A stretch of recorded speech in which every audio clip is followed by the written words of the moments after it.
ಧಾರವಾಡ ಜಿಲ್ಲೆಯ ನವಲಗುಂದ ಪಟ್ಟಣದ ಗುಡ್ಡದ ಕೇರಿಯಲ್ಲಿ ಹಸುವೊಂದು 3 ಕರುಗಳಿಗೆ ಜನ್ಮ ನೀಡಿದ ಅಪರೂಪದ ಘಟನೆ ನಡೆದಿದೆ. ಸೈಯದ್ ಭಾಷಾ ಹುಗ್ಗಿ ಎಂಬವರ ಹಸುವೊಂದು ಹೆಣ್ಣು ಮತ್ತು 2 ಗಂಡು ಕರುಗಳಿಗೆ ಜನ್ಮ ನೀಡಿದೆ. ದೇಸಿ ತಳಿಯ ಹಸು ಇದಾಗಿದ್ದು 3 ಕರುಗಳು ಆರೋಗ್ಯವಾಗಿದೆ. ಮಾಲೀಕ ಸೈಯದ್ ಭಾಷಾ ಹಸು ಮತ್ತು ಕರುಗಳಿಗೆ ಪೂಜೆ ಮಾಡಿದ್ದಾರೆ.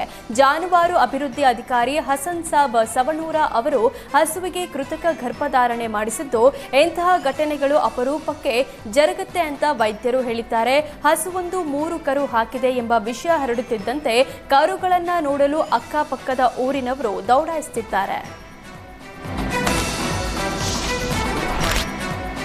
ಮೈಸೂರಿನಲ್ಲಿ ಅಭಿಮಾನಿಗಳು ನಟ ಶಿವರಾಜ್ ಕುಮಾರ್ ಹುಟ್ಟುಹಬ್ಬ ಆಚರಿಸಿದ್ದಾರೆ. ನಗರದ ಚಾಮರಾಜ ಜೋಡಿ ರಸ್ತೆಯ ಮಯೂರ ಕನ್ನಡ ಯುವಕರ ಸಂಘದ ವತಿಯಿಂದ ಶಿವಣ್ಣ ಹುಟ್ಟುಹಬ್ಬ ಆಚರಿಸಲಾಗಿದ್ದು, ಡಾಕ್ಟರ್ ರಾಜ್ಕುಮಾರ್ ಪ್ರತಿಮೆ ಮುಂಭಾಗ ಸಾರ್ವಜನಿಕರಿಗೆ ಸಿಹಿ ಹಂಚಿ ಸಂಭ್ರಮಿಸಿದ್ದಾರೆ.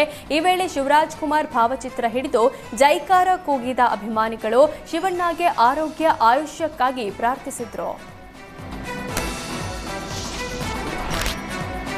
ದಾವಣಗೆರೆಯಲ್ಲಿ ಬುದ್ಧ, ಬಸವ ಮತ್ತು ಅಂಬೇಡ್ಕರ್ ಅವರ ಒಂದು ದಿನದ ವಿಚಾರ ಸಂಕಿರಣ ಹಮ್ಮಿಕೊಳ್ಳಲಾಗಿದೆ.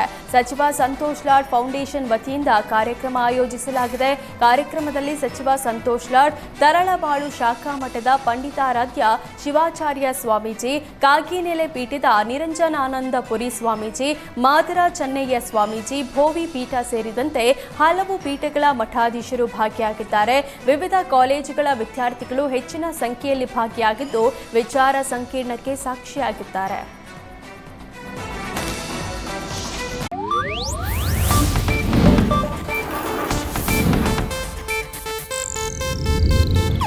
ಇದು ಏಷ್ಯಾನೆಟ್ ನ್ಯೂಸ್ ನೆಟ್ವರ್ಕ್ ಪ್ರಸ್ತುತಿ.